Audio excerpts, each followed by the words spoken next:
The committee will please come to order. Quorum is present. Pursuant to Committee Rule 4 and House Rule 11, Clause 2, the chair may postpone further proceedings today on the question of approving any measure or matter or adopting an amendment on which a recorded vote or the yeas or nays are ordered. Without objection, the chair is authorized to declare a recess at any time. I now recognize myself for an opening statement. I'd like to thank everyone here this morning. The 18 bills we have before us today represent considerable time and hard work by the members of this committee on both sides of the aisle. 4 of our 5 subcommittees are being led by freshman chairs this Congress, and 4 members of the minority are also new to the Congress. And I want to thank each of you for your bipartisan efforts and leadership. Your work has produced an impressive number of bills which will provide the quality of veterans, which will provide for the quality of veterans' lives. We will now consider H.R. 299, the Blue Water Navy Vietnam Veterans Act, to finally right an incredible injustice for veterans who are suffering and dying from conditions related to Agent Orange exposure and who have been unfairly denied disability and health benefits for more than 40 years. When this bill is reported out of committee today, I will ask the Speaker to put it on the House floor before Memorial Day. These veterans have waited far too long, and the ranking member and I are committed to working with our Senate colleagues to get this bill passed into law.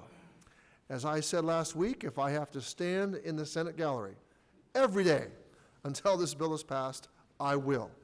And I dare say I probably can expect my ranking member to be there with me. The committee is determined to address the national public health crisis of veteran suicide. And that's why I'm proud to highlight 4 bipartisan bills written by Vice Chairman Lamb, Representative Brindisi, Representative Rose, and Representative Underwood that address mental health and suicide prevention. It's clear we need to do more to reduce veteran suicide, and these bills will help us better understand the crisis at hand. Last but not least, I thank Congresswoman Luria for introducing the Veterans Compensation Cost of Living Act. Congress passes the COLA bill every year to make sure veterans' disability benefits keep pace with the rising cost of living. I now recognize Dr. Rowe for his opening statement. Thank you, Mr. Chairman. I want to congratulate you on holding this markup, your first as chairman of this distinguished committee. As you know, a lot of work goes into preparing for a markup. That work starts in the subcommittees, which provide a valuable service by reviewing and approving legislation before it reaches the full committee for consideration. Some of the bills on today's agenda did not have the benefit of a subcommittee legislative hearing, and many of them did not have the benefit of a subcommittee markup. Although I understand the desire to move quickly, and on occasion we may have a little choice, I think the last-minute changes to a markup agenda that we saw late yesterday afternoon reflect the need for a more robust committee process. I hope we will normalize regular order in the future so that our nation's veterans can be assured that any legislation considered by this committee on their behalf has received all the advantages of a thorough committee vetting.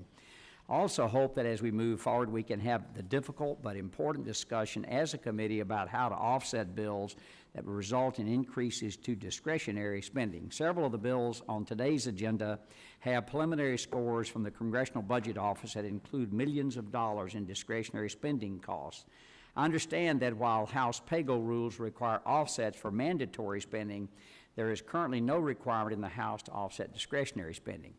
However, given the number of worthy proposals that are competing for limited tax dollars, I believe that it is incumbent on this committee to do the hard work of prioritizing which proposals provide the most bang for the buck for our veterans and paying for them accordingly. If the bills on today's agenda are worthy of passage, and I believe they are, then they are worthy of being paid for. Concerns about fiscal responsibility are not partisan. I know that many members in this room share my belief that part of our job as leaders is to make the tough calls necessary to assure veterans and all Americans that their hard-earned tax dollars are being spent appropriately. Hope that we can get your agreement, Mr. Chairman, to start making those tough calls soon, or at very least being cognizant of the amounts we are authorizing relative to available discretionary resources. That said, I'm pleased to support the many bills and amendments on our agenda and look forward to our work this morning. I yield back. Thank you, Dr. Rowe. And without objection, the opening statements of any other members will be included in the record. The committee will now proceed to consideration of H.R. 299, and I recognize myself to offer an amendment in the nature of a substitute. The clerk will designate the amendment in the nature of a substitute. Amendment in the nature of a substitute to H.R. 299, offered by Mr. So Chicano the of text was California. circulated in advance pursuant to committee rules, and without objection, the reading of the amendment is dispensed with, and the substitute will be considered as original text for the purpose of amendment. H.R. 299 was the first bill I introduced as chairman of the House Committee on Veterans Affairs. Last Congress, it was discouraging, to say the least, to see it pass unanimously in the House under Dr. Rowe's leadership, only to hit a roadblock in the Senate.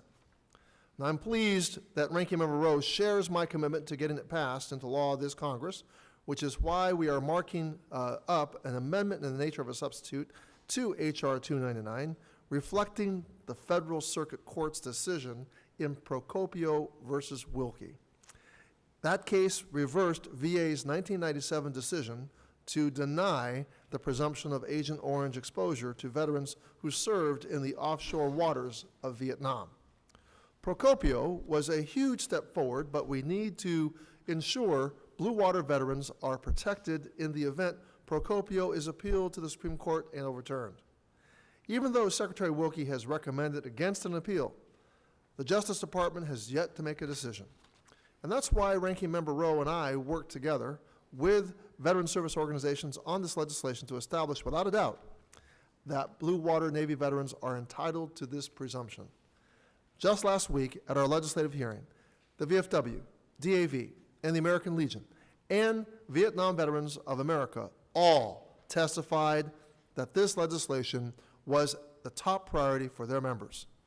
In his oral testimony at the legislative hearing, Shane Learman, Assistant National Legislative Director for the DAV, said, and I quote, "Tens of thousands of veterans, their families, and their survivors have been denied their earned benefits for decades. While it is way past due, it is time that we correct the injustice done to Blue Water Navy veterans and provide protection of the Procopio decision by passing H.R. 299, end quote. This amendment in the nature of a substitute is very similar to the bill that passed last Congress. It includes crucial geo-coordinates that clarify the territory off the coast of Vietnam. VA must recognize these geo-coordinates when deciding claims for disability compensation for herbicide-related diseases, and this proposal is the quickest and clearest route to delivering benefits to these deserving veterans. I want to reemphasize this. This proposal is the quickest and clearest route to delivering benefits to these deserving veterans. The geo-coordinates in the amendment in the nature of a substitute are broader than the territorial seas defined in Procopio, meaning that more veterans may be eligible for benefits under this amendment because this legislation makes congressional intent clear. Additionally, our legislation extends the presumption of herbicide exposure to certain veterans of the Korean Demilitarized Zone, easing the pathway to disability benefits for those who develop herbicide-related diseases. Our legislation also expands benefits to children born with spina bifida, whose parents were herbicide-exposed Thailand veterans. These comprehensive provisions ensure we deliver essential benefits to those suffering the ill effects of herbicide exposure. Now, our work doesn't end when we report this legislation out of committee today, or even when we put it to a vote on the House floor. And even though the fate of the Procopio decision is unknown, it is still the law of the land. VA must appear before this committee to explain how it intends to deliver benefits to the thousands of Blue Water Navy veterans who have been waiting years for their benefits. The decision in Procopio removed much of the cost issue this committee struggled with last Congress. The ranking member and I agreed the pay-for must cover both the mandatory and discretionary costs of the amendment in the nature of a substitute. So this legislation can avoid obstacles in the Senate this Congress. Like last Congress, the pay-for results from raising the current rate of the filing fee veterans pay when applying for a home loan under the VA Mortgage Guarantee Program. Now, we're running out of time to make this right for Blue Water Navy veterans and the survivors of those veterans we have already lost. It is time for Congress to make our intention clear. The evidence supports granting this presumption in favor of these veterans. Passage of this legislation is a once-in-a-generation opportunity to right an injustice. I urge all of you to support and champion this legislation so we can finally get it passed into law and get justice for these veterans. Before we turn to amendments, is there any discussion on the amendment in the nature of a substitute?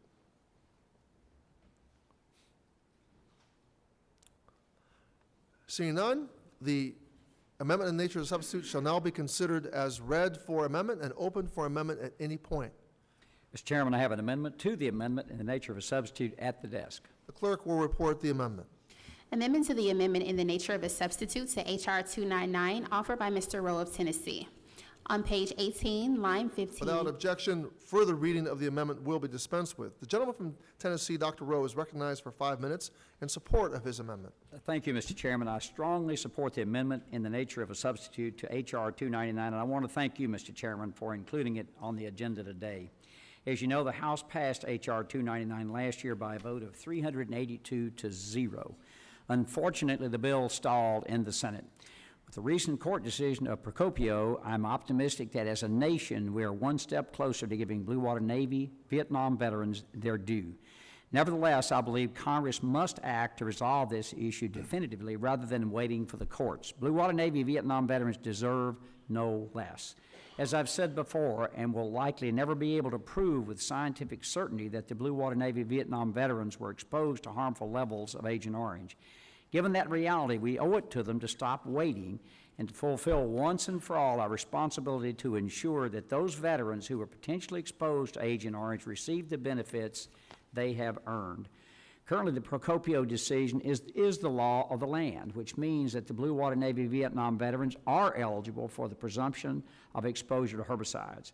However, it's unclear how the Department of Veterans Affairs plans to implement the Procopio decision and define services in territorial seas. This amendment, in the nature of a substitute, as amended, would help remove any confusion over which veterans served in the offshore waters of the Republic of Vietnam. The amendment would also help veterans who have been harmed to exposure to herbicides while serving in areas outside the Republic of Vietnam by 1, extending the presumption of service connection to veterans who served in or near the Korean DMZ beginning on September 1, 1967, and requiring VA to identify the U.S. military bases located in Thailand where Agent Orange was used and when it was used.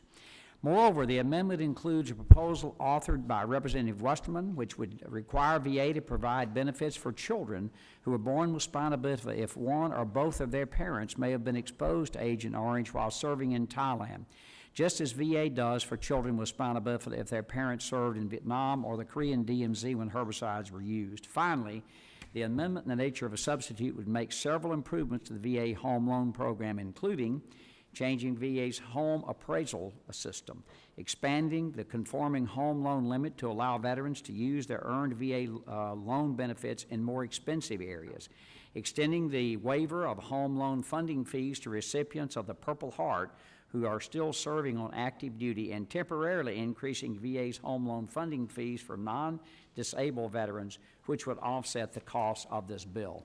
My amendment to the amendment in the nature of a substitute would make technical changes to the loan limit section of the bill to ensure that jumbo loans are permitted, and make technical changes to the jumbo loan provision to provide a waiver of the funding fee for active duty service members who have received a Purple Heart and who can provide proof of such receipt before closing date of the jumbo loan. To these changes these changes do not impact the preliminary score of the underlying amendment in nature of a substitute provided by CBO. I thank VA as well as you and your staff, Mr. Chairman, for working with me on this amendment and on the legislation. I also thank all of our VSO partners for their steadfast support on this issue. I'm particularly grateful for the years and years of support of the veterans of foreign wars of the United States, the disabled American veterans, the American Legion, and the Vietnam Veterans of America for their hard work on this legislation. I urge all members to join me in supporting this bill, and Mr. Chairman, I want to thank you for your unwavering support in the last Congress and this Congress for getting it pushed across the finish line. Thank you, sir. Now yield back. The honor is mine. Does any other member wish to be recognized to discuss this amendment? So I want to thank Dr. Rowe for offering his amendment to H.R. 299. This change to the home loan provision puts the finishing touches on our tremendous joint effort to pass this legislation. And I want to recognize the work of Dr. Rowe and his staff to ensure this bill allows veterans full access to jumbo loans so they may purchase homes in high-cost areas and waive fees for Purple Heart recipients. These jumbo loans are particularly applicable to my home state of California. This amendment reflects collaboration with VA to achieve best results and strengthens this legislation.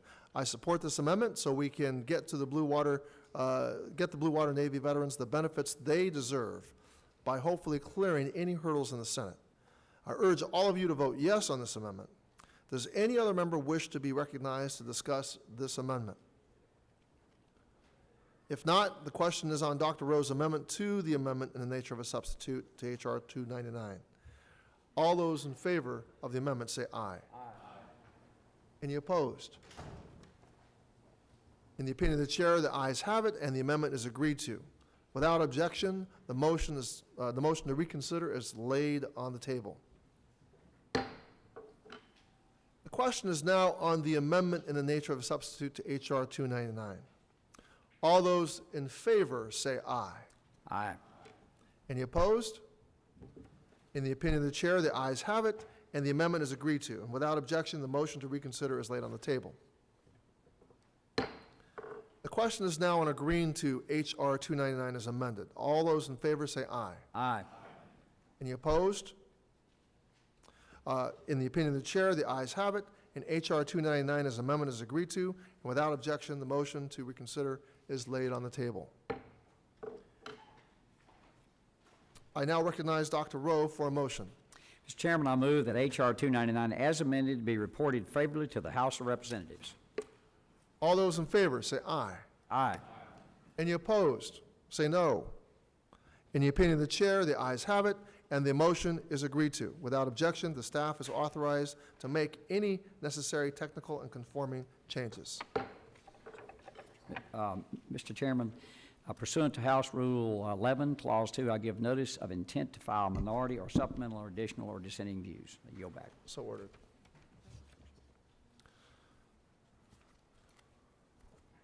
Moving to this one here. Committee will now proceed to the consideration of H.R. 2372, and I recognize myself to offer an amendment in the nature of a substitute. The clerk will designate the amendment in the nature of a substitute. Amendment in the nature of a substitute to H.R. 2372. Text was circulated in advance pursuant to committee rules, and without objection, the reading of the amendment is dispensed with, and the substitute will be considered as original text for the purposes of amendment. I now recognize myself to discuss the substitute. Congresswoman Underwood's legislation, H.R. 2372, would direct GAO to assess memoranda of understanding between the Veterans Health Administration and various entities providing mental health-related services related to suicide prevention. The number of these MOUs has dramatically risen since 2014, and we need to better understand the effectiveness of the programs and mental health services provided by these organizations and mental health providers. VA must ensure it is only working with organizations that provide quality care and services to veterans. I urge all members on this committee to support this amendment, and I thank Ms. Underwood for her advocacy on this issue. I now recognize Congresswoman Underwood, the sponsor of this bill. Thank you, Mr. Chairman. Last week, our committee held a hearing on the critical issue of veteran suicide. My bill, the Veterans Care Quality Transparency Act, directs GAO to review and study the effectiveness of agreements VA has made with outside providers to offer suicide prevention and mental health services. I'm a nurse, and I believe in data-driven, evidence-based policymaking. It's clear that efforts to combat veteran suicide need to include ensuring that existing resources dedicated to suicide prevention are effective and high quality so that we can save lives. By increasing transparency and evaluating the effectiveness of VA's agreements with outside providers for suicide prevention and mental health services, my bill will help ensure veterans are getting the high-quality care that they have earned. I also understand that Representative Sablon has drafted an amendment that will help ensure we get data on how these agreements affect care for veterans in the Northern Mariana Islands, Puerto Rico, Guam, and other U.S. insular areas. I support this amendment and urge all of my colleagues to support both the amendment and the underlying legislation. Thank you, and I yield back. Thank you, Ms. Underwood. Are there any other members who wish to speak to Ms. Underwood's legislation? Well, the ANS will now be considered as read for amendment and be open for amendment at any point. Any other discussion? Go ahead. Mr. Sablon. Mr. Chairman, I have an amendment at the desk. The clerk will report the amendment. Amendment to the amendment in the nature of a substitute to Without HR. objection, further reading of the amendment will be dispensed with. Mr. Sablon, you recognize for 5 minutes in support of your amendment. Thank you very much, Mr. Chairman. And I thank Congresswoman Underwood for your bill. So my amendment to the amendment to HR 2372 would just add veterans living in the U.S. insular areas to the list of veteran population groups for which a breakdown of the percentage of non-VA entities providing suicide prevention and mental health services is being requested. The availability of VA programs to veterans living in the insular areas is limited compared to the program services available to veterans in the 50 states. And this is especially true for veterans living in my district, the Northern Mariana Islands, and the VA often looks to private entities to provide such services to my veterans. My amendment would provide information about the non-VA entities that may be providing suicide prevention and mental health services to veterans in the insular areas and whether or not they should be allowed to continue to do so. I ask members for their support. Mr. Chairman, thank you, and I yield back. Thank you, Mr. Sablon. Does any other member wish to be recognized to discuss Mr. Sablon's amendment?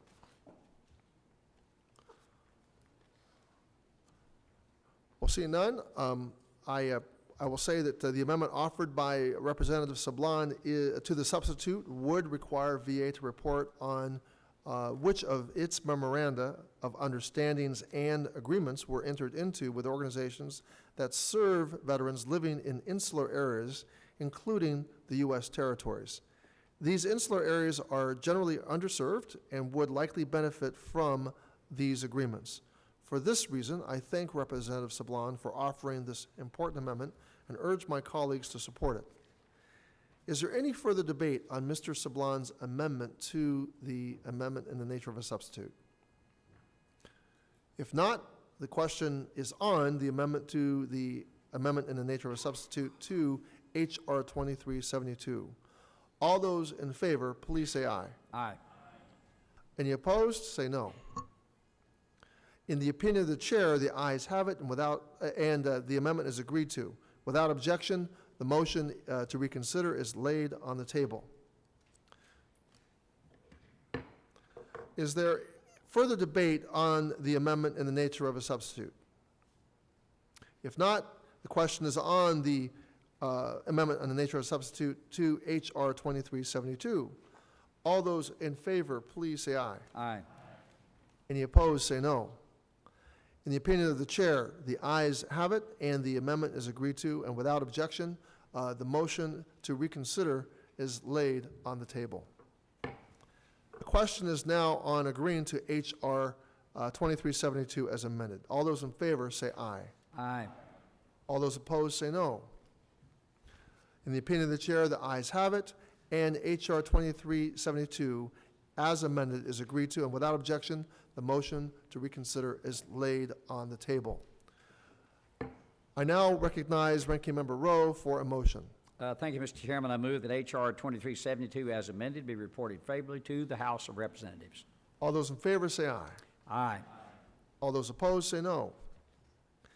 In the opinion of the chair, the ayes have it, and the motion is agreed to. Without objection, staff is authorized to make necessary and technical and conforming changes in the committee amendments. Mr. Chairman, pursuant to House Rule 11, Clause 2, I give notice of intent to file minority or supplemental additional or dissenting views. So ordered. The committee will now proceed to the consideration of H.R. 2340, and I recognize myself to offer an amendment in the nature of a substitute. The clerk will designate the amendment in the nature of a substitute. Amendment in the nature of a substitute to H.R. 2340, offered by Text was Mr. circulated in advance pursuant to committee rules. Without objection, the reading of the amendment is dispensed with, and the substitute will be considered as original text for the purposes of amendment. I now recognize myself for 5 minutes to discuss the substitute. Seven veterans have died by suicide at VA hospitals just this year. 3 in 5 days last month, and 1 just last week. Congress must be informed when a suicide occurs on a VA campus and have data so we can write legislation and hold VA accountable when necessary. Congressman Rose, a combat veteran, is leading the fight against this tragic national crisis, and I really want to thank him for his leadership and for writing this important legislation, and I urge all of you to support it. I now recognize Congressman Rose, the bill's sponsor. Thank you, Chairman Takano, as well as Ranking Member Rowe, for your leadership and for your support on this critical piece of legislation. As I've stated time and again, we absolutely need to do something about this public health crisis, and we need to do it now. 20 veterans per day we're losing, 20 per day. We can't forget, though, that there are those with elevated risk, like women veterans, veterans that were recently separated, and a host of other demographics. There are trends here, and Congress needs to get to the root of this problem because we all have to play our part here. Congress, the VA, all of us. This is exactly what the Fight Veteran Suicide Act seeks to address, and that is the data that this bill seeks to collect. Again, every veteran struggling with the mental and physical scars of war who dies by suicide is another casualty of combat. And we must address this trend of veterans attempting or contemplating suicide on VA campuses. It's truly, I think, for all of us veterans and non-veterans, unbelievable, hard to even comprehend. We cannot waste time here, and we need to ensure that this information is consistently reported quickly, because obtaining these metrics is the first step in saving real lives. Thank you, and I yield back the balance of my time. Thank you, Mr. Rose. The substitute shall now be considered as read for amendment and be open for amendment at any time. Is there any discussion on the amendment on the nature of a substitute? Mr. Chairman, I have an amendment at the desk. The clerk will report the amendment. Amendment to the amendment in the nature of a substitute to Without H.R. objection, the reading of the amendment is dispensed with. Mr. Muser, you are recognized for 5 minutes to discuss your amendment. Thank you, Mr. Chairman. My amendment to the amendment in the nature of substitute to H.R. 2340 would make a number of changes to the reporting requirement included in this bill. For example, it would require VA to notify the member of Congress when their constituent attempts or dies by suicide in a VA facility outside of their district. It would also require VA to report on what other public health insurance a service member or veteran who attempts or dies by suicide in a VA facility may have, including TRICARE or Medicare coverage, in addition to private insurance. While I believe it is important for VA to be closely examining incidents of suicide that occur on VA property for missed opportunities that could be corrected moving forward to protect other at-risk veterans, this bill would require VA to collect very personal information from surviving veterans and family members in very short order following suicide attempts or completions. This amendment also includes a provision to require VA to take all appropriate steps to respect the privacy and dignity of veterans and family members in carrying out the requirements of this bill. I urge all of my colleagues to join me in supporting this amendment, and I yield back the balance of my time. Thank you, Mr. Muser. Is there any further debate on Mr. Muser's amendment? The amendment to the amendment in the nature of a substitute offered by Mr. Muser enhances the underlying amendment by fixing a drafting error, providing additional clarity to key terms, and addressing some privacy concerns raised at the Health Subcommittee's recent legislative hearing. This amendment would allow the VA Secretary to take steps to, quote, respect the privacy and dignity of the veteran and the family of the veteran, end quote, in the report to Congress. I appreciate the gentleman's efforts to further improve this important tool in Congress's oversight of veteran suicide, and I support this amendment and urge all of you to do the same. Is there any further debate on the amendment? If not, the question is on the amendment to the amendment in the nature of a substitute to H.R. 2340 offered by Mr. Muser. All those in favor say aye. Aye. All those opposed say no. In the opinion of the chair, the ayes have it, and the amendment is agreed to. Without objection, the motion to reconsider is laid on the table. Is there any further discussion on the amendment in the nature of a substitute? Hearing none, the question is now on the amendment in the nature of a substitute to H.R. 2340. All those in favor say aye. Aye. Any opposed say no. In the opinion of the chair, the ayes have it, and the amendment is agreed to. And without objection, the motion to reconsider is laid on the table. The question is now on agreeing to H.R. 2340 as amendment. All those in favor say aye. Aye. All those opposed say no. In the opinion of the chair, the ayes have it, and H.R. 2340 as amendment is agreed to. Without objection, the motion to reconsider is laid on the table. I now recognize Ranking Member Rowe for a motion. Thank you, Mr. Chairman. I move that H.R. 2340 as amended be reported favorably to the House of Representatives. All those in favor say aye. Aye. All those opposed say no.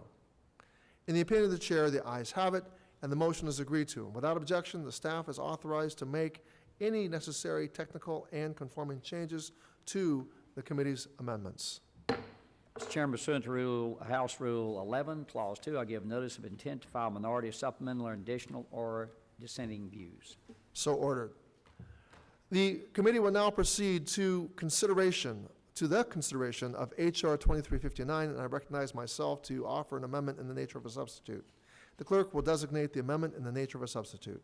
Amendment in the nature of a substitute to H.R. Text was 2359. circulated in advance pursuant to committee rules, and without objection, the reading of the amendment is dispensed with, and the substitute will be considered as original text for the purposes of amendment.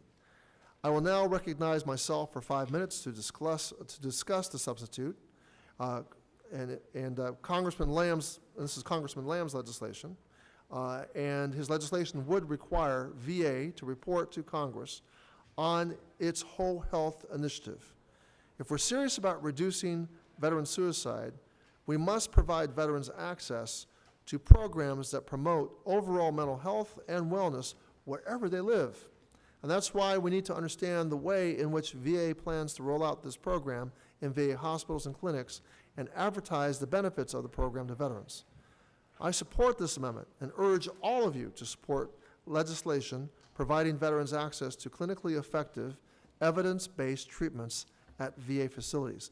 I now wish to recognize Vice Chairman Lamb and the bill's sponsor for 5 minutes.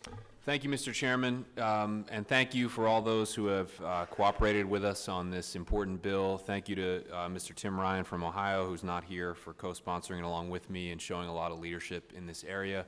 And I also really want to thank the VA, who has come back with some changes in the forms of amendments and suggestions to actually broaden this legislation that will make it better in the end. So it's a great story of us working together on this committee with those at the Veterans Administration for a better result in favor of our veterans at the end of the day.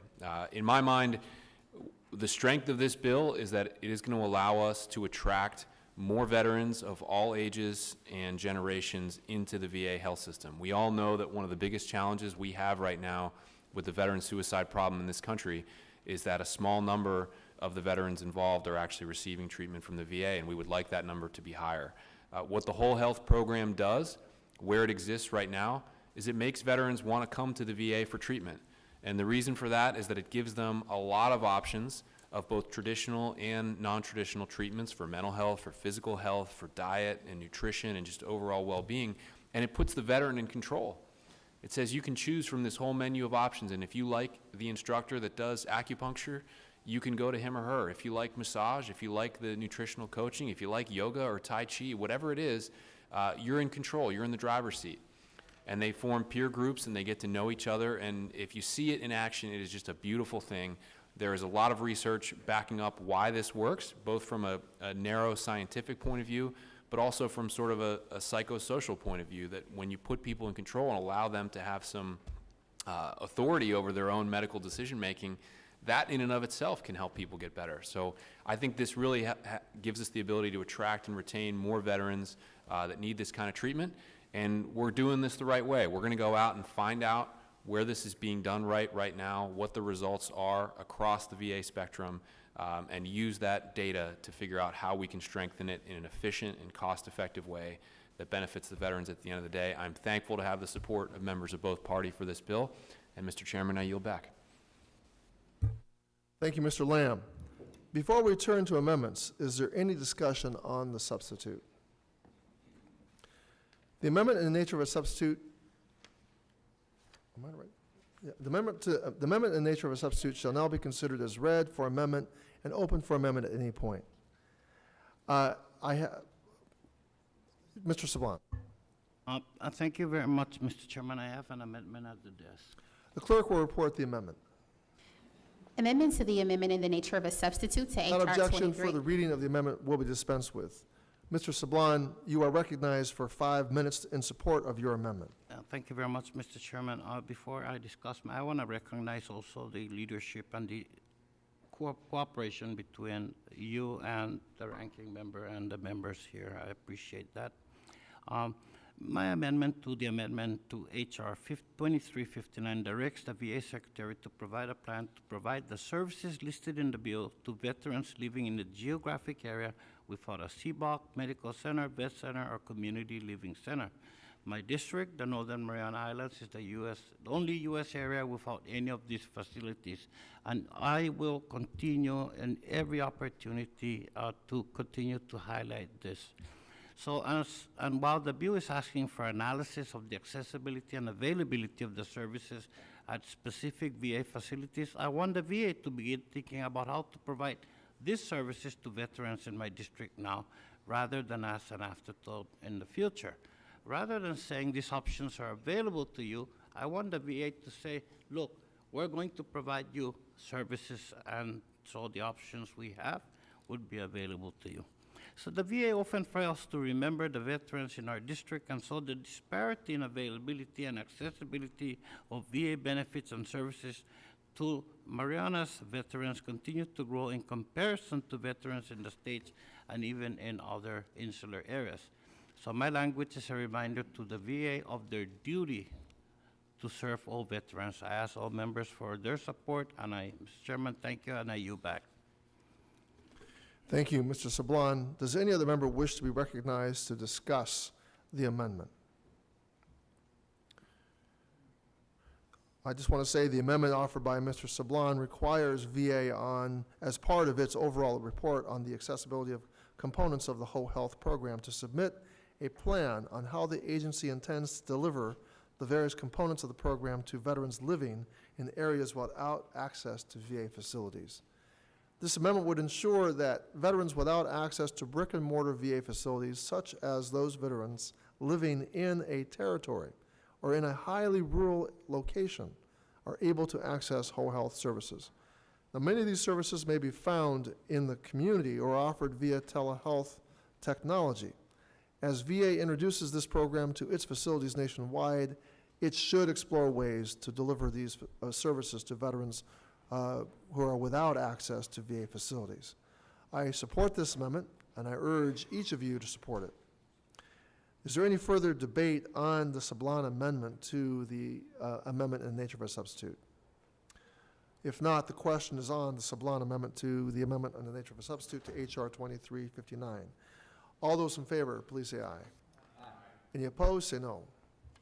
In the opinion of the chair, the ayes have it, and the amendment is agreed to. Without objection, the motion to reconsider is laid on the table. Is there further discussion on the amendment in the nature of a substitute? Mr. Chairman, I have an amendment at the desk. The clerk will report the amendment.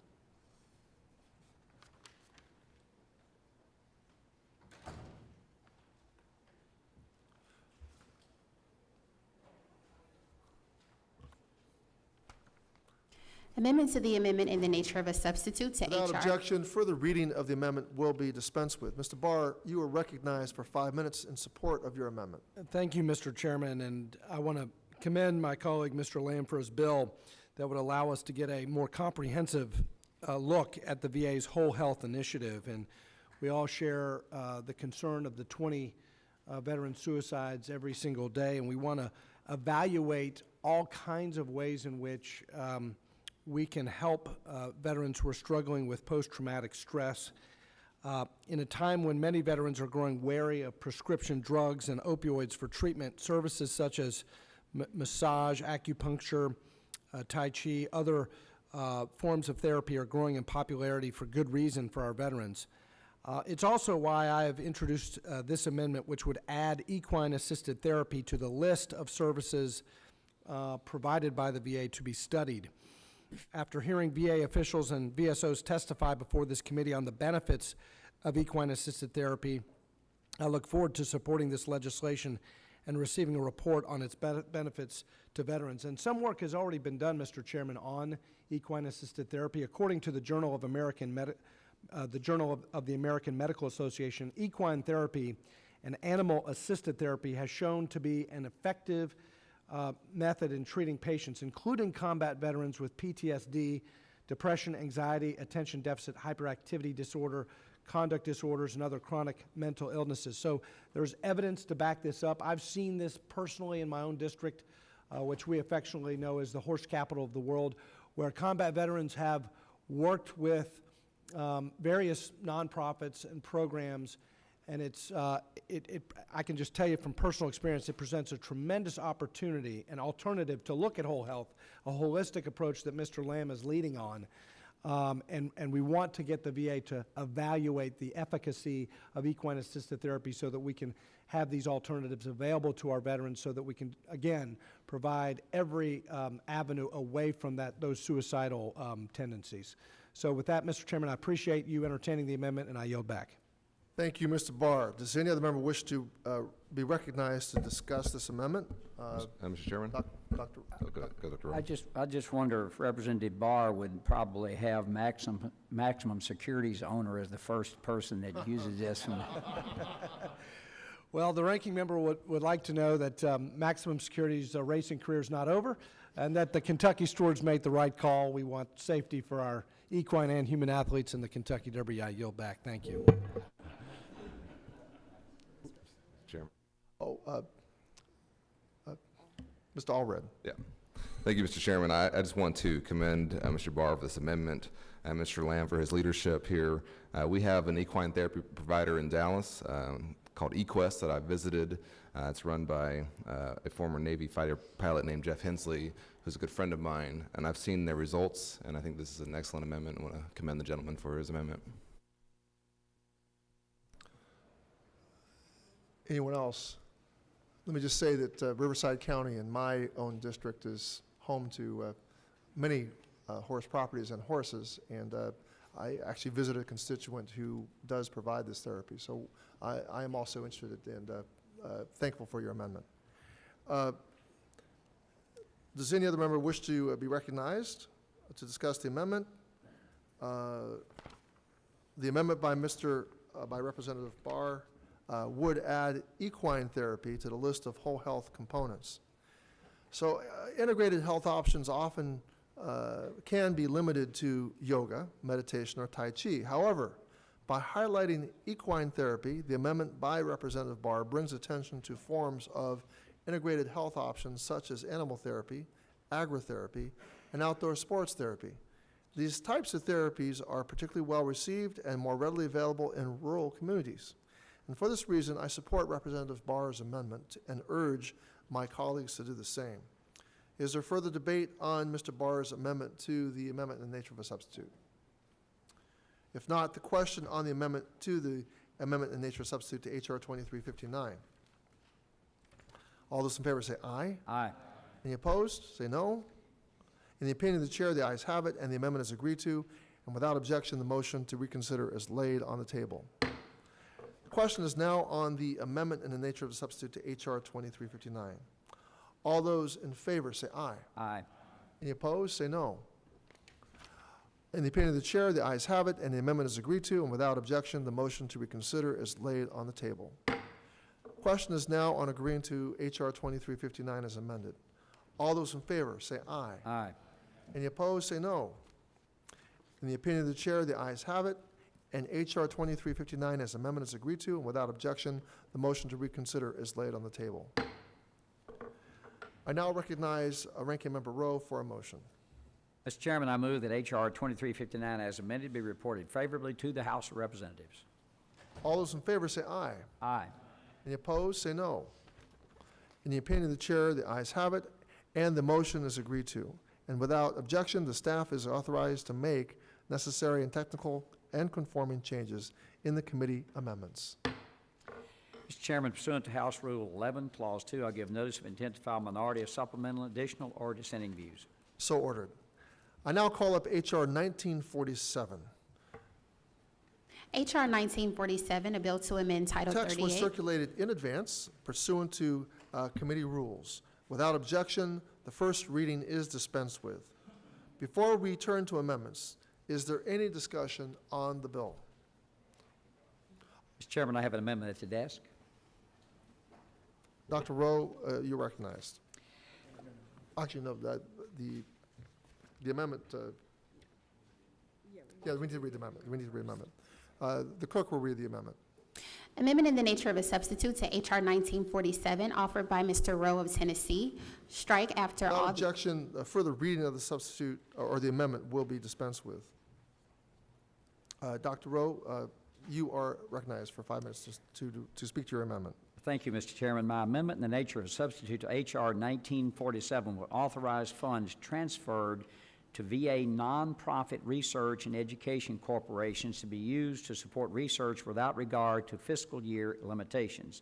This would correct an issue that arose last year that has been negatively impacted a number of ongoing multi-year research projects across the country. My amendment in the nature of a substitute would also incorporate provisions of H.R. 1126, the Honoring Veterans Families Act, which would permit VA to add a memorial inscription for a veteran's deceased spouse and eligible dependent children on a VA-furnished headstone or marker, regardless of whether they are interred in a national cemetery. That provision is sponsored by Representative LaMalfa, and I thank him for his work on it. The cost of my amendment will be paid for by closing a loophole in the GI Bill rules related to flight schools by capping the total tuition and fees that can be used at a public school for flight training at the current private school cap of $23,671. The amendment would authorize a grandfather clause so that no current students are negatively impacted by this change. My amendment also includes provisions that would make it easier for students to attend flight training by removing the prohibition against GI Bill funds paying for a private pilot's license and give students the option to accelerate their GI Bill benefits to pay for the increased costs associated with flight training. That I yield back. Thank you, Dr. Rowe. Does any other member wish to be recognized to discuss Dr. Rowe's amendment?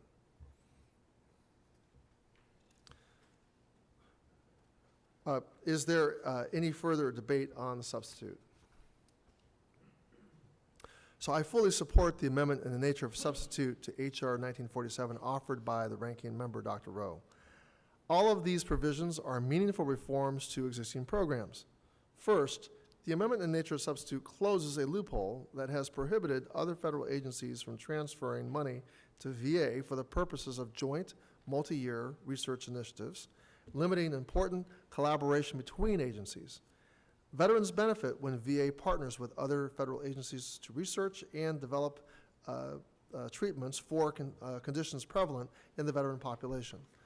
Dr. Rowe's amendment in nature of substitute ensures that we achieve that goal.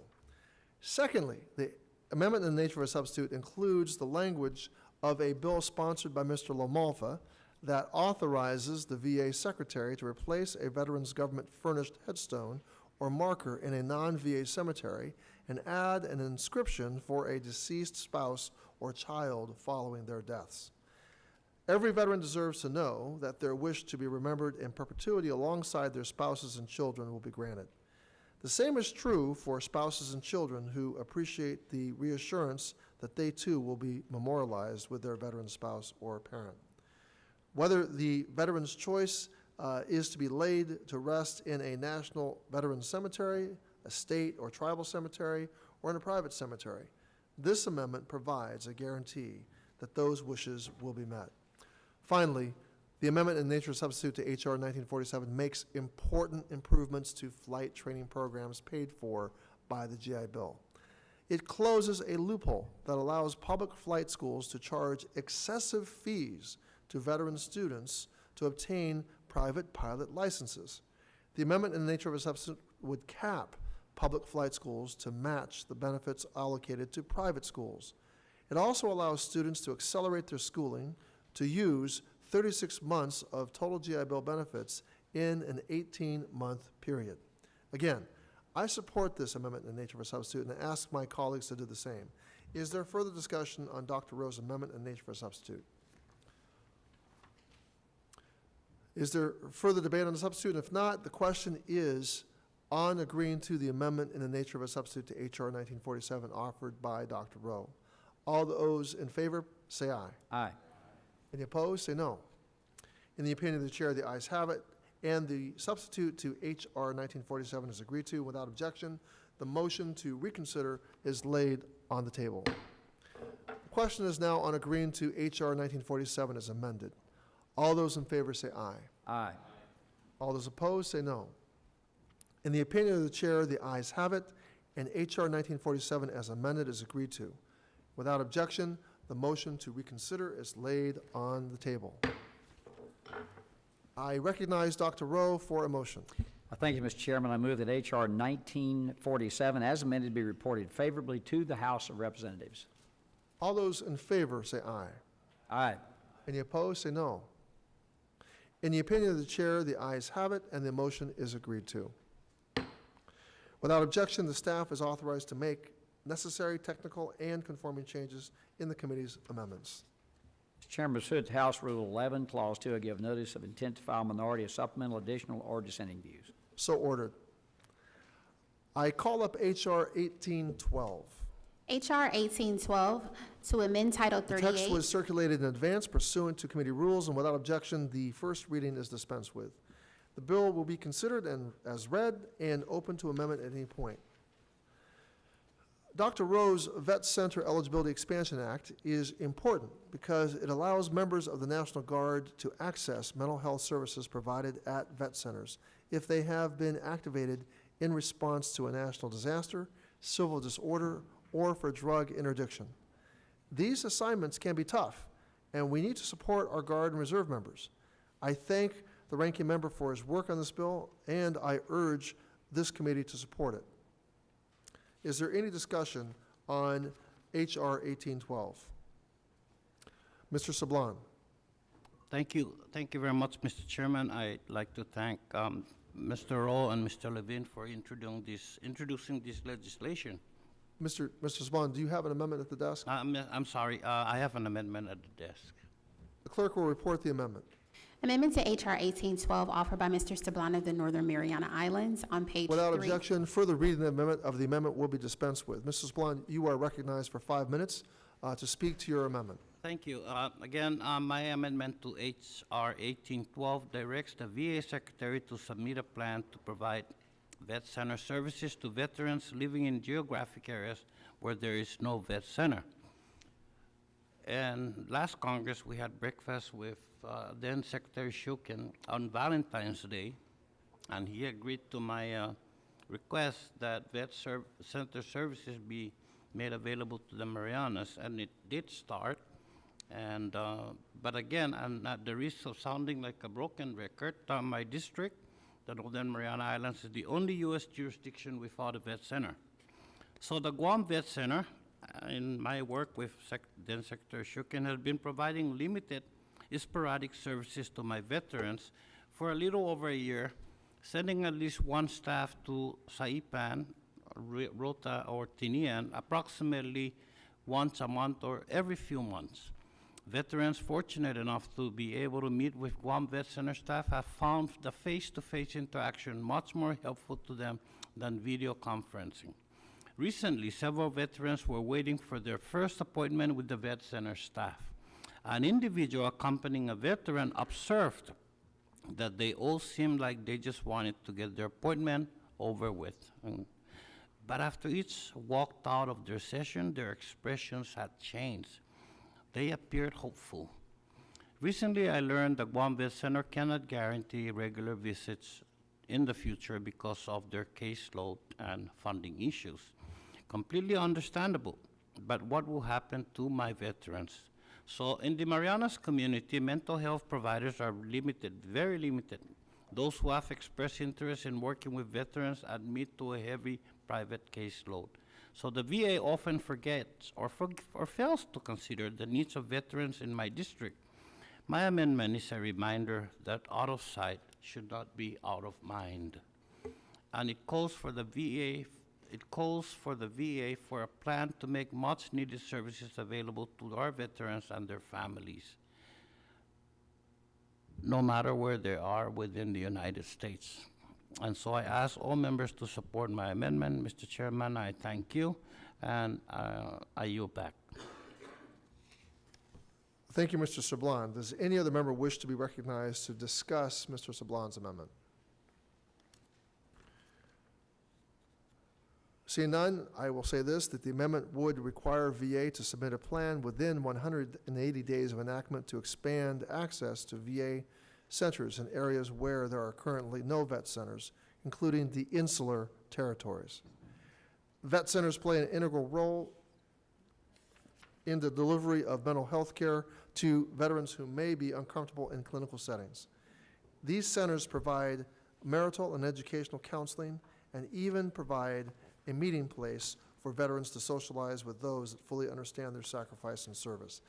This sense of community and understanding can significantly improve a veteran's quality of life. The amendment offered by Representative Sablan would require VA to provide a plan for an expansion of vet centers nationwide, including vet centers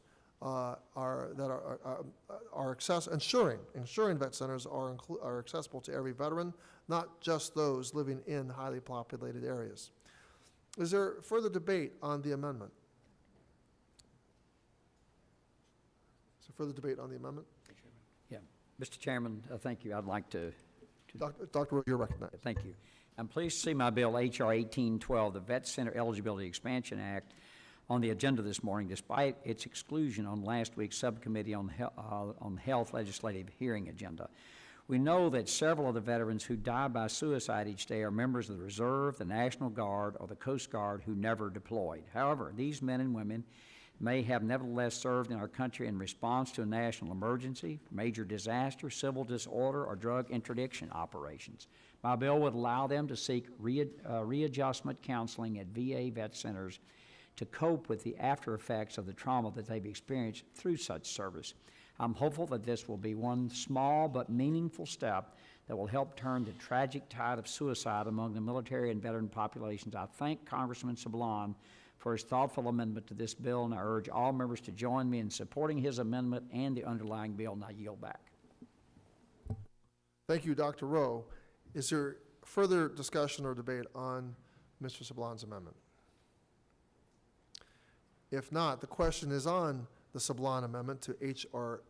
1812. All those in favor say aye. Aye. All opposed say no. In the opinion of the chair, the ayes have it, and the amendment is agreed to. And without objection, the motion to reconsider is laid on the table. The question is now on agreeing to H.R. 1812 as amended. All those in favor say aye. Aye. All those opposed say no. In the opinion of the chair, the ayes have it, and H.R. 1812 as amended is agreed to without objection. The motion to reconsider is laid on the table. I recognize Ranking Member Rowe for a motion. Thank you, Mr. Chairman. I move that H.R. 1812 as amended be reported favorably to the House of Representatives. All those in favor say aye. Aye. Any opposed say no. In the opinion of the chair, the ayes have it, and the motion is agreed to. Without objection, the staff is authorized to make necessary and technical and conforming changes to the committee's amendments. Mr. Chairman, pursuant to House Rule 11, Clause 2, I give notice of intent to file minority, supplemental, additional, or dissenting views. So ordered. The committee will now proceed to the consideration of H.R. 2385, and I recognize myself to offer an amendment in the nature of a substitute. The clerk will designate the amendment in the nature of a substitute. Amendment in the nature of a substitute to H.R. So the text 2385. was circulated in advance pursuant to committee rules. Without objection, the reading of the amendment is dispensed with, and the substitute will be considered as original text for the purposes of amendment. I now recognize myself for 5 minutes. Last week, I was pleased to welcome Professor Allison Hedgecoke from the University of California, Riverside to testify in support of Vice Chairman Lamb's bill that would change the Veterans Legacy Project from a federal contract program to a federal grant program. This legislation will make it easier for institutions like the University of California, Riverside, to administer the project so that academics like Professor Hedgecoke can continue her research and create teaching curricula for local schools on the veterans buried in the Riverside National Veterans Cemetery. Students and the families of the veterans buried in the cemetery benefit from converting the Veterans Legacy Project into a grant program so that the stories of sacrifice and heroism of the men and women buried there are preserved and taught to future generations. I urge all members to support Vice Chairman Lamb's legislation, and I now recognize Vice Chairman Lamb, the sponsor of the bill, for 5 minutes. Thank you, Mr. Chairman. This is already a great program that exists within the VA. It's allowing local young people to learn more about the heroes in their own communities and to make that information accessible to the general public. I remember the example I was given when I first talked to the folks at the National Cemetery Administration was the possible creation of a mobile phone app where if you went and visited a national cemetery, each grave that you passed in front of, the app could give you that person's life story. That's the kind of thing that can be created through this program by getting local students involved and having them create it. Really all we need to do is make one simple change to make it easier for institutions, schools, et cetera, to participate, which is to make it a grant program instead of a contract program. They know how to apply for grants. It's something they do every day across the federal government. And anything we can do to make this more accessible and more widely used by young people, I think is a huge win for everybody. I thank you for your support, Mr. Chairman, and all of our friends on both sides of the aisle, and I yield back. Is there further discussion on the amendment? Dr. Rowe, you're recognized. Thank you, Mr. Chairman. The Veterans Legacy Program helps to memorialize the stories of the brave men and women who sacrificed so much in service to our country. This amendment, in the nature of a substitute, would allow VA to award grants instead of contracts to educational institutions that research the lives of those who are interned in national cemeteries. And just as an aside, in my district, in the next 2 years, I have a fellow who is meeting with every veteran he can meet with and taking their story of service, digitizing it, and placing it in the Library of Congress. We should be doing this around the country because 100 years from now, when no one knows who was sitting at this dais, or 150 years from now, you'll be able to go and find out about service to this country from every veteran. And don't you wish we had done that 50 or 100 years ago? I'd love to know what my great-grandfather or my great-great-grandfather did. So we're doing that, and I strongly support this. While I have questions about how converting the VA Legacy Program to a grant program would improve services to veterans, I appreciate the Chairman's amendment, which would require VA to report back to Congress on whether a grant program would further the VA's core mission. I support the amendment in the nature of a substitute to H.R. 2385, and I yield back. Thank you, Dr. Rowe, and let me just point out that we have the Veterans Legacy Program and the History Project of the Library of Congress, 2 distinct programs.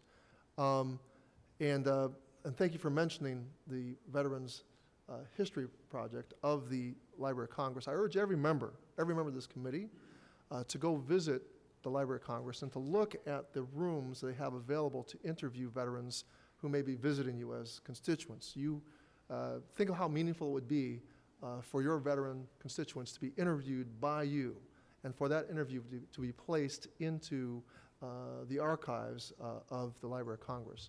I'm urging in a letter to the Undersecretary of Memorial Affairs to work with the Library of Congress to really put that program out there. And we want to urge our colleagues to do the same because we really do need to honor our veterans by getting their histories into the Library of Congress, and also for the Veterans Legacy Project to enhance and make it more effective for the efforts that are going on in our local communities to memorialize these veterans. Mr. Chairman, would you call my scheduler and see if she could find the 15 minutes that I could go over there and do that? I'd really appreciate that. Point well made. Is there any further discussion on the amendment? Hearing none, is there further debate on the amendment? And if not, the amendment in the nature of a substitute to H.R. 2385, that's what the question is about. All those in favor say aye. Aye. Any opposed, say no. In the opinion of the chair, the ayes have it, and the amendment is agreed to. Without objection, the motion to reconsider is laid on the table. Question is now on agreeing to H.R. 2385 as amended. All those in favor say aye. Aye. All those opposed say no. In the opinion of the chair, the ayes have it, and H.R. 2385 as amended is agreed to. Without objection, the motion to reconsider is laid on the table. I recognize Dr. Rowe for an motion. Thank you, Mr. Chairman. I move that H.R. 2385 as amended be reported favorably to the House of Representatives. All those in favor say aye. Aye. Any opposed say no. In the opinion of the chair, the ayes have it, and the motion is agreed to. Without objection, the staff is authorized to make necessary technical and conforming changes to the committee's amendments. Mr. Chairman, pursuant to House Rules 11, Clause 2, I give notice of intent to file minority supplemental, additional, or dissenting views. So ordered. The committee will now proceed to the consideration of H.R. 1988, and I recognize myself to offer an amendment in the nature of a substitute. The clerk will designate the amendment in the nature of a substitute. Amendment in the nature of a substitute to H.R. Text was 1988. circulated in advance pursuant to committee rules. Without objection, the reading of the amendment is dispensed with, and the substitute will be considered as original text for the purposes of amendment. I now recognize myself for 5 minutes to discuss the amendment. Now, this amendment brings approximately 2,500 VA home loans into good standing so that veterans in the process of refinancing their homes are not forced to refinance at a higher rate. This must-pass legislation to fix these loans must go into effect by the end of May, so the loans comply with Ginnie Mae regulations. If not, the HUD Inspector General has directed that these loans be pulled from the Ginnie Mae mortgage-backed securities pool. And this would force lenders to call in home loans on veterans and require veterans to find another loan at a higher interest rate, costing them thousands of dollars. I support this must-pass legislation and urge all members to do the same. Is there any discussion on the amendment? Is there any further debate on the amendment? If not, the question is on, Mr. Chairman? Yes, I'll you're move to recognized strike for. the last word. Thank you, Mr. Chairman, and just briefly, I want to thank also my colleagues, Congressman Scott and Zeldin, for their work on fixing this issue for veterans. The bill fixes an unintended consequence of one section of legislation that came out of the Financial Services Committee that I worked on, S-2155. The provision was supposed to protect our service members and veterans who were targets of rapid refinancing, also known as loan churning. And unfortunately, there was a misalignment of effective dates. So this legislation is really just a technical correction to an oversight in the drafting of the bill that caused approximately 2,500 VA loans to be orphaned, leaving them ineligible for sale in the secondary market. And specifically, these loans were no longer eligible for Ginnie Mae securitization, even though they maintained a valid VA guarantee and met all Ginnie Mae requirements at the time of closing. This is a problem, Mr. Chairman, because for some lenders, this has created liquidity strains due to a lack of viable alternative secondary market executions for these loans. This bill addresses the problem by allowing Ginnie Mae pooling of these VA guaranteed refinance loans. Absent this legislation, VA lenders of all sizes will be forced to sell or finance these loans at a loss, potentially hindering their ability or willingness to originate similar loans in the future. I would finally note that this bill that fixes the problem and addresses these orphan loans does nothing to weaken the anti-churning provisions of the bill that was enacted in the last Congress. So I appreciate the chairman's leadership in moving the legislation forward to provide certainty to the veterans affected who, through no fault of their own, have been left in limbo. Yield back. Thank you, Mr. Barr. Is there any further debate on the amendment? If not, the question is on the amendment in the nature of a substitute to H.R. 1988. All those in favor say aye. Aye. Any opposed, say no. In the opinion of the chair, the ayes have it, and the amendment is agreed to, and without objection, the motion to reconsider is laid on the table. The question is now on agreeing to H.R. 1988 as amended. All those in favor say aye. Mr. Barr, hold just a second. We need a quorum. I appreciate that, Mr. Ranking Member.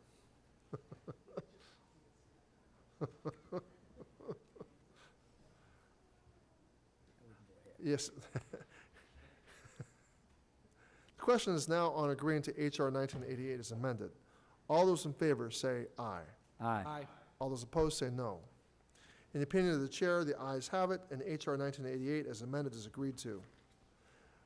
Without objection, the motion to reconsider is laid on the table. I recognize Dr. Rowe for an amendment, Mr. Chairman, or a motion. Mr. Chairman, I move that H.R. 1988 as amended be reported favorably to the House of Representatives. All those in favor say aye. Aye.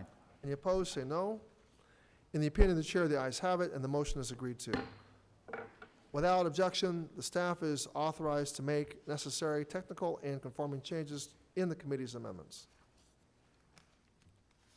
Mr. Chairman, pursuant to House Rule 11, Clause 2, I give notice of intent to file minority or supplemental, additional, or dissenting views. So ordered. I call up the print of H.R. 2045, reflecting the actions of the Economic Opportunities Subcommittee. H.R. 2045, a bill to amend Title 38. Text was circulated in advance pursuant to committee rules. Without objection, the first reading is dispensed with. This legislation will be considered as read and open to amendment at any point. For too long, the economic opportunity programs provided to veterans have been buried in the Veterans Benefits Administration. This has made it difficult for the agency to properly express program needs to Congress. This is not the fault of VBA, as programs like compensation demand extensive funding, attention, and specialized resources. However, we have a real opportunity to fix this today. The Vet Op Act establishes a fourth administration within the Department of Veterans Affairs, named the Veterans Economic Opportunity and Transition Administration, and creates an undersecretary for economic opportunity programs. Or it creates an undersecretary for economic opportunity programs position. I wish to thank the work of the Economic Opportunity Subcommittee for their work marking up this bill last week and resolving concerns from the American Federation of Government Employees. I also wish to thank Representative Winstrup, a former member of this committee, for his advocacy and for working in a bipartisan manner so that we can bring this legislation to the floor. And I urge each of you to support this legislation. Is there any discussion on H.R. 2045 committee print?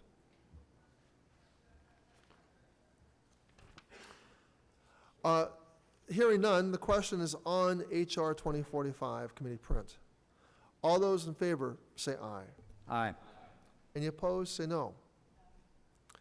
In the opinion of the chair, the ayes have it, and H.R. 2045 committee print is agreed to. Without objection, the motion to reconsider is laid on the table. I recognize Ranking Member Rowe for a motion. Thank you, Mr. Chairman. I move that H.R. 2045 as amended be reported favorably to the House of Representatives. All those in favor say aye. Aye. All those opposed say no. In the opinion of the chair, the ayes have it, and the motion is agreed to. Without objection, the staff is authorized to make necessary technical and conforming changes in committee amendments. Mr. Chairman, pursuant to House Rule 11, Clause 2, I give notice of intent to file minority or supplemental, additional, or dissenting views. So ordered. Without objection, the following agenda items: H.R. 2333, Support for Suicide Prevention Coordinators Act; H.R. 1200, the Veterans Compensation Cost of Living Adjustment Act; H.R. 1199, the VA Website Accessibility Act; H.R. 95, the Homeless Veteran Families Act; H.R. 2109, the BRAVE Act; H.R. 2196, to amend Title 38 of the United States Code to reduce the credit hour requirements for the Edith Norris Rogers STEM Scholarship Program of the Department of Veterans Affairs; Committee print reflecting the actions of the Economic Opportunity Subcommittee to H.R. 2326, the Navy SEAL Chief Petty Officer William Bill Mulder, retired, Transition Improvement Act of 2019, H.R. 2398, the Veteran House Act, H.R. 2399, the Home for Our Heroes Act of 2019. All these will be considered en bloc. And I now call up H.R. 2333, H.R. 1200, H.R. 1199, H.R. 95, H.R. 2109, H.R. 2196, H.R. 2326, Committee Print, H.R.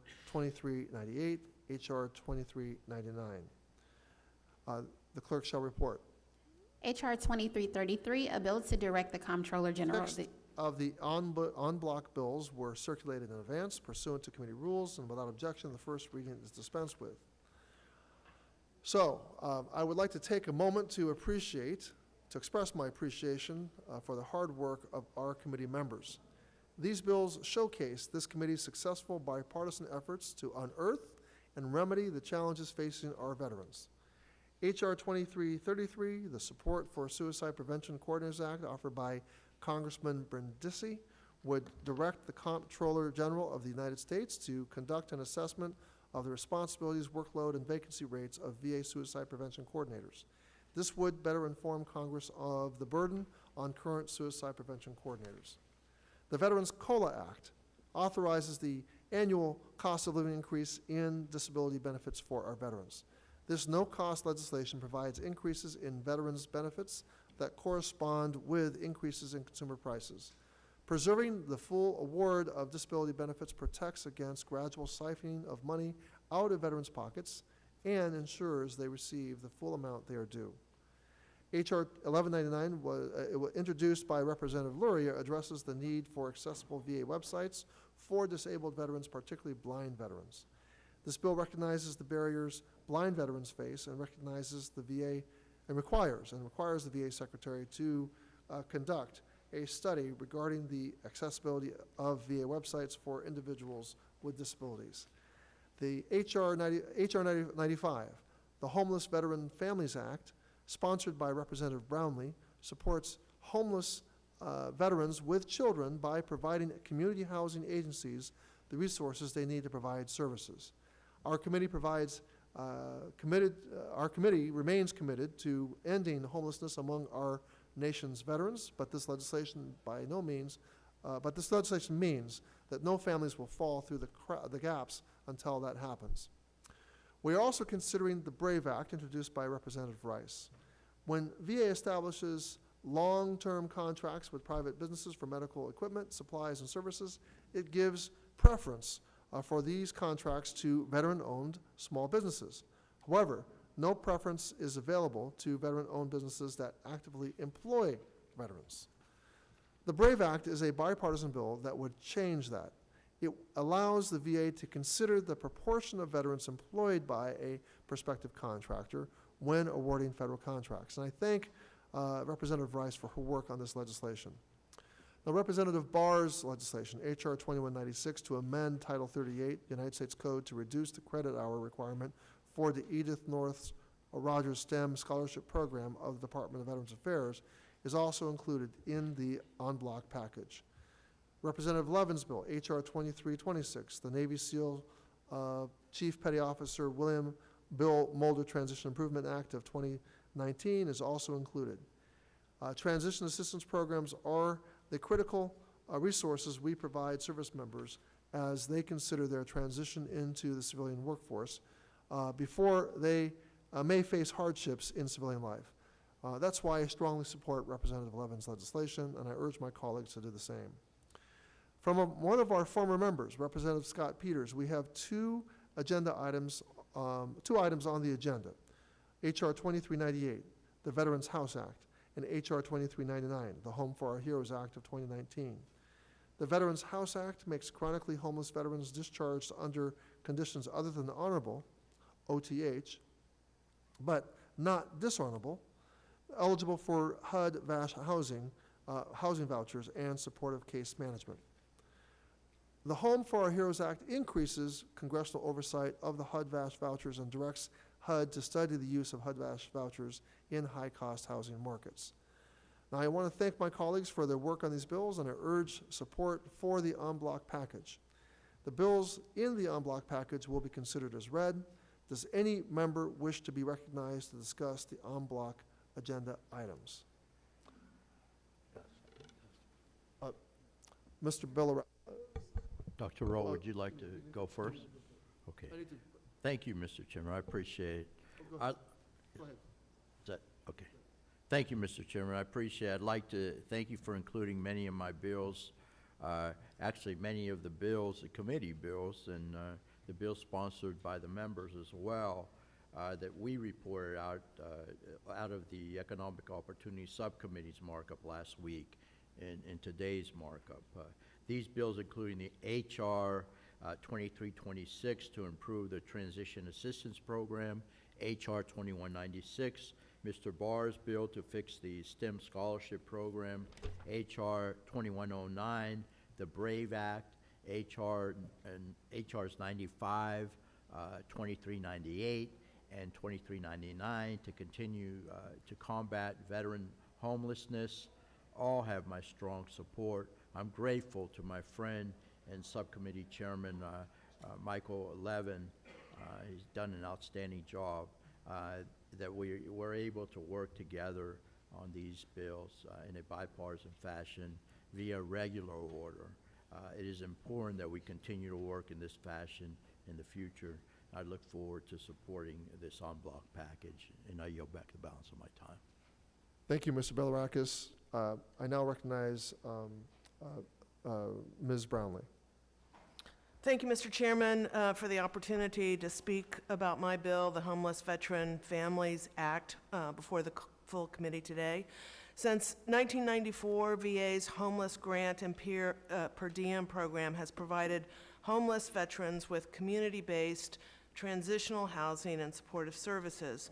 Through this program, VA has provided critical funding to community agencies that house our nation's veterans. In fiscal year 2017 alone, through this program, VA provided housing to more than 23,000 veterans through the use of over 12,000 transitional housing beds nationwide.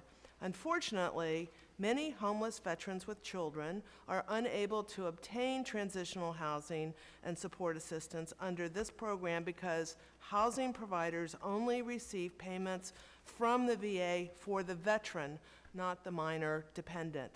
Because housing a family requires more resources and beds, many housing providers have been unable to house homeless veterans who are accompanied by their children without additional financial support. This has resulted in lack of access to supportive housing for veterans with children, as the veteran is forced to choose between receipt of housing assistance and supportive services and caring for their children. I think we can all agree that no veteran should be put in a position of choosing between a roof over their head or continued homelessness with their family. My bill would allow VA to provide a 50% per diem for each child of a veteran. We all know that homelessness is an almost insurmountable barrier to achieving stability, employment, and proper physical and mental health care. Homelessness among veterans is not acceptable, especially for homeless veterans with children. This bill has received strong support, bipartisan support, with over 280 members co-sponsoring the bill, and that continues to grow. So I look forward to continuing to work with my colleagues to ensure that veterans and their families receive this critical, essential, and urgent support. Thank you, Mr. Chairman, and I yield back. Thank you, Ms. Brownlee. Mr. Barr, you're recognized. Thank you, Mr. Chairman, once again. And regarding H.R. 2196, I was proud to introduce this legislation. I want to thank my friend, Mr. Levin, for also co-sponsoring the bill with us, and I know you very much care about this as well. This legislation will amend the Edith Norris Rogers STEM Scholarship Program as part of the Forever GI Bill. By lowering the credit hour requirement, this legislation will allow more veterans pursuing STEM degrees to utilize the funding Congress provided for them in the Forever GI Bill. At no additional cost, and with the implementation of the program set to begin on August 1st, I encourage my colleagues to support this legislation to help ensure that we are equipping our student veterans for success after serving in the armed forces. As we all know, STEM education is an in-demand skill, and veterans are uniquely situated to pursue STEM-related education and to provide the economy with those skill sets. So appreciate the chairman putting this on the docket today, and I encourage my colleagues to support this legislation. Yield back. Thank you, Mr. Barr. Mr. Levin, you are recognized for 5 minutes. Thank you, Chair Takano, and thank you to my colleagues, and I wanted to echo Mr. Billirox's kind words right back at you. Mr. Ranking Member, really appreciate the opportunity to work with you in a bipartisan way in our Economic Opportunities Subcommittee. Grateful for the opportunity. Wanted to highlight the legislation to improve the Transition Assistance Program, also known as TAP, H.R. 2326. Appreciate you including the legislation. I introduced this with my friend and the former chair of the Economic Opportunities Subcommittee, Mr. Arrington, who was a friend of Mr. Mulder's. The bill is named after him. And Mr. Arrington represents his hometown of Plainview, Texas. William Mulder, or Bill as his friends knew him, passed away nearly 2 years ago on June 9th, 2017. He was a decorated Navy SEAL of 20 years whose awards include 3 Bronze Stars with Valor. He was also a father, husband, brother, and friend, including a good friend of Mr. Arrington's. The legislation honors him by better equipping service members for the challenges and opportunities they will face as they transition from active duty military service to civilian life. During our Economic Opportunities Subcommittee legislative hearing last month, we heard about the need for this legislation. The Department of Veterans Affairs testified that the authorities this bill provides, such as access to the National Directory of New Hires, will improve the effectiveness of TAP. The American Legion attested that the independent assessment of TAP will help ensure transitioning service members receive the necessary skills and training for a seamless transition. And both the Legion and the Veterans of Foreign Wars voiced support for an extension and expansion of the off-base transition training pilot program to ease reintegration. The bill also creates a grant program for organizations to provide multiple services such as resume assistance, interview training, and job recruitment from a central source. We often hear from veterans about the need for this type of coordination as they must currently navigate several organizations to access these resources. Together, these changes represent a big step forward to help service members build successful civilian careers and lives with a new sense of purpose. I urge my colleagues to support the Navy SEAL Chief Petty Officer William Bill Mulder Transition Improvement Act. Thank you, Chair Takano. I yield back. Thank you, Mr. Levin. I now recognize Mr. Brindisi for 5 minutes. Thank you, Chairman Takano and Ranking Member Rowe, for the opportunity to speak about this bill today and for the committee's attention to this critically important issue of veteran suicide. As you know, suicide prevention coordinators are the face of the VA's efforts to combat veteran suicide. They identify high-risk veterans and ensure they receive appropriate care, conduct research, and promote awareness and suicide prevention best practices within the VA, among other responsibilities. Unfortunately, many of these men and women report being overworked and unable to keep up with their many activities and responsibilities. So in order to address this troubling uptick in veteran suicides and help improve suicide prevention and mental health resources at the VA, I introduced a bipartisan bill, H.R. 2333, the Support for Suicide Prevention Coordinators Act, with Congressman Banks and Congressman Bost. The bill would help ensure prevention coordinators have the resources they need to effectively do their job of providing veterans with critical mental health resources and help prevent future veteran suicides. Specifically, the bill would require the Comptroller General of the United States to conduct an assessment of the responsibilities, workload, and vacancy rates of the Department of Veterans Affairs suicide prevention coordinators and submit it to Congress within 1 year. It's critically important that we are providing our suicide prevention coordinators with the resources they need to successfully combat the troubling trend of veteran suicide, and I believe this bill is a good step towards making sure that happens. Again, I want to thank you all for the opportunity to discuss solutions to address veteran suicide, and I encourage the committee to advance this bill to the House floor. Thank you, Mr. Chairman. I yield back the rest of my time. Thank you, Mr. Brindisi. Ms. Luria, you are recognized for 5 minutes. Thank you, Mr. Chairman, for the opportunity to speak today on behalf of my two bills that are part of this block. And thank you to the ranking member on the Disability Assistance and Memorial Affairs Committee, Mr. Bost, for working together on these two critically important bills. The first being the cost of living allowance bill, H.R. 1200. Our veterans put their life on the line to keep America safe. And I remain committed to ensuring that our nation's veterans receive the benefits that they've earned. And this cost of living allowance would do just that. It would increase their benefits proportionally to those of Social Security to ensure that they continue to receive appropriate benefits for their service. The second bill that's part of this block is the Website Accessibility Act. And I've heard time and again from veterans who are disabled and blind and veterans that they do not have the same access to care and to veterans benefits because they simply cannot access the websites that are required in order to sign up for these critical services.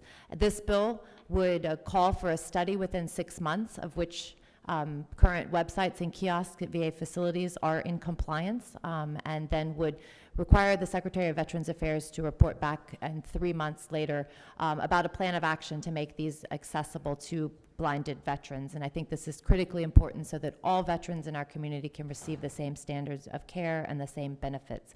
So thank you again for allowing me to speak on behalf of these bills, and thank you to my colleagues for working with me to bring these today to the committee for a vote. And I urge you to support both of these pieces of legislation.